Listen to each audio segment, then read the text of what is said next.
তখন হ্যাঁ একটা বিভৎস চেহারার মহিলার প্রতিচ্ছবি আমার চোখের সামনে ভেসে উঠছিল। তো ওই কথা মনে হচ্ছে। হ্যাঁ, ওই তখন মহিলাটাই আপনার চোখের সামনে এখন আসবে, এবং এই যে এই বিষয়গুলোই আপনাকে সমস্যা করতেছে, আপনি দেখতে পারবেন। হ্যাঁ, তারপরে কি হয়েছিল? তখন তো আমার পুরা শরীর কাঁপুনি শুরু হয়েছিল যখন আমি এটা দেখি। একা ছিলাম ভয়ে। আচ্ছা, এখন আপনার ওই কথাটাই বারবার মনে পড়তেছে নাকি? জি, জি।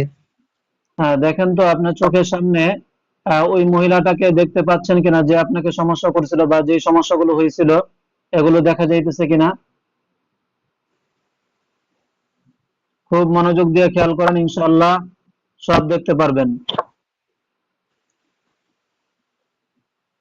দ্রুত তোমরা যারা এই বান্দাকে সমস্যা করো, দ্রুত তার চোখের সামনে হাজির হও, দ্রুত তার চোখের সামনে এসে হাজির হও।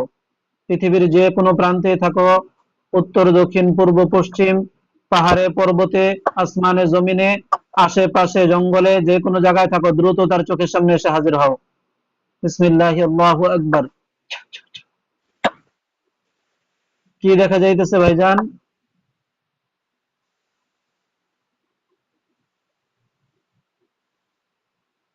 ভাই কিছু তো বুঝতেছি না। চোখের মধ্যে কি আলোটা আসছে? হালকা একটু মানে উপরের সাইডে মানে বুঝতেছি যে একটু আচ্ছা, আলোর ঠিক আছে। কিছু আছে। আচ্ছা, সমস্যা নাই। আপনার মূলত হচ্ছে যে জায়গার কথাটা, আপনাদের বাড়ির কথা দিলের ভিতরে আসছে, মূল সমস্যাটা এখানেই। হ্যাঁ, আর হচ্ছে যে বিভৎস জি, মহিলাটা আপনাকে ইয়া করছে, ওই আপনাকে দূর থেকে নজর দেয়, যেটা আমরা একটু আগে পানির মাধ্যমে যে হাজিরাত করছি, ওইটার মাধ্যমে আমরা পাইছি আপনার জিন্নাতের নজর আছে।